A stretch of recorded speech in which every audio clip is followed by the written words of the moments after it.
Bonjour et bienvenue sur j'aicompris.com. Alors l'objectif de cette vidéo, c'est de savoir utiliser les vecteurs pour trouver la nature d'un quadrilatère. C'est-à-dire, est-ce que le quadrilatère est un parallélogramme ou un rectangle, etc. Et ça, c'est quelque chose de très important à savoir faire. C'est un exercice qui est extrêmement classique. Donc maintenant, je ne vous en dis pas plus. Appuyez sur pause, cherchez bien cet exercice et on se retrouve juste après pour la correction.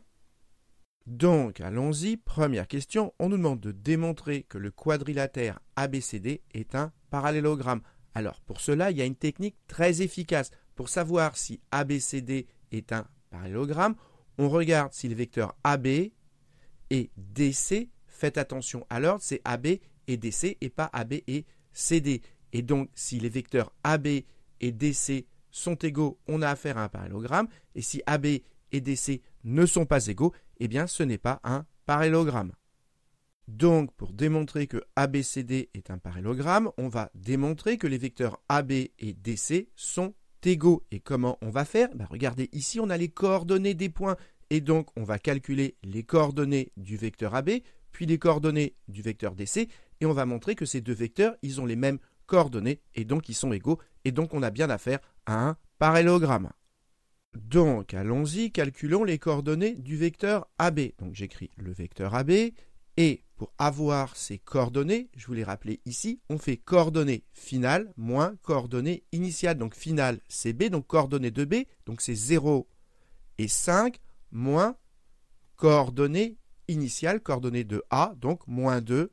Donc, faites attention, mettez une parenthèse, moins 2 et 2, et maintenant, il n'y a plus qu'à calculer. Et donc, ça nous fait moins 2, ça fait plus 2. Donc, ça fait 0 plus 2, ça fait 2. Et là, ça fait 5 moins 2, ça fait 3. Et voilà les coordonnées du vecteur AB.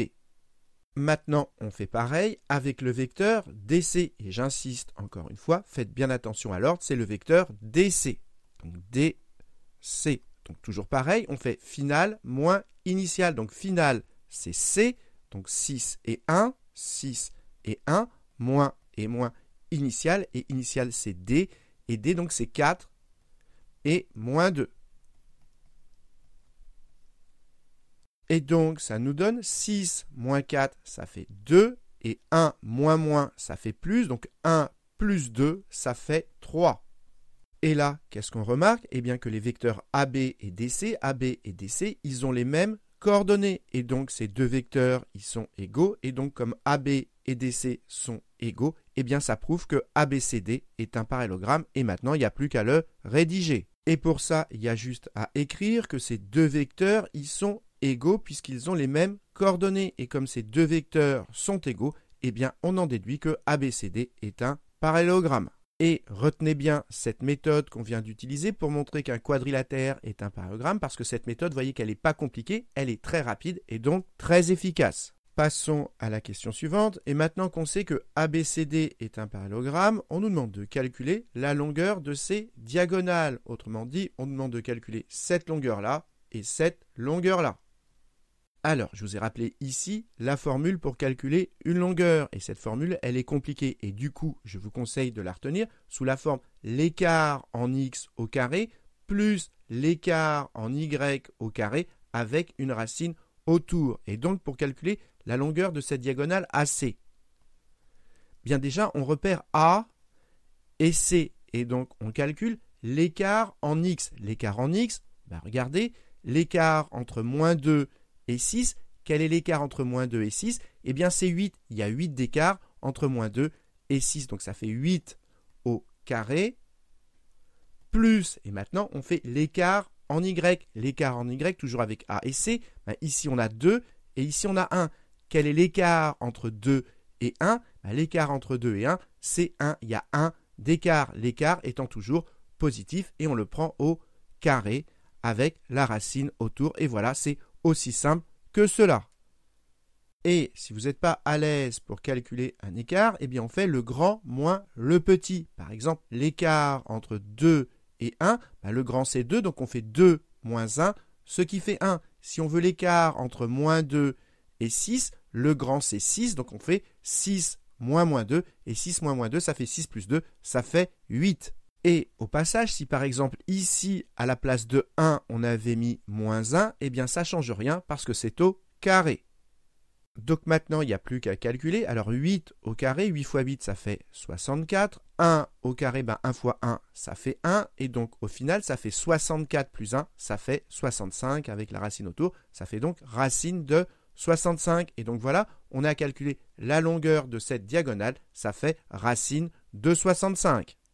Et notez au passage que quand on écrit une longueur, il n'y a rien autour. Pas de parenthèse, pas de crochet, rien autour. Maintenant, on calcule la longueur de l'autre diagonale BD. Voilà, BD. Donc, on fait toujours pareil. On commence par entourer B et D et on commence par calculer l'écart en X. L'écart en X, c'est 0 et 4. Donc, l'écart entre 0 et 4, entre 0 et 4, l'écart, c'est 4. Donc, ça fait 4 au carré. Plus, et maintenant, on calcule l'écart en Y. L'écart en Y, donc c'est l'écart entre 5 et moins 2. Et quel est l'écart entre 5 et moins 2? Eh bien, il y a 7 d'écart, donc ça fait plus 7 au carré, avec toujours pareil, la racine autour. Et maintenant, il n'y a plus qu'à calculer. 4 au carré, ça fait 16. 7 au carré, ça fait 49. Et donc 16 plus 49, ça fait 65 avec la racine autour. Donc ça fait racine de 65. Donc voilà combien mesure la longueur de l'autre diagonale. Passons à la dernière question. On nous demande que peut-on en déduire concernant la nature de ce quadrilatère. Eh bien là, vous devez savoir que quand on a un parallélogramme et qu'en plus ces diagonales sont de même longueur, alors on a affaire à un rectangle. Eh bien c'est exactement la situation dans laquelle on est. On a un parallélogramme et on vient de calculer les deux diagonales. Et regardez, ces deux diagonales, elles ont la même longueur puisque toutes les deux font racine de 65. Et donc, comme on a un parallélogramme et que les diagonales font la même longueur, eh bien ce quadrilatère est un rectangle et maintenant il n'y a plus qu'à le rédiger. Et donc j'écris que ABCD est un parallélogramme et que ces diagonales ont la même longueur, racine de 65, et donc ça veut dire que ABCD est un rectangle, ce qui termine cet exercice.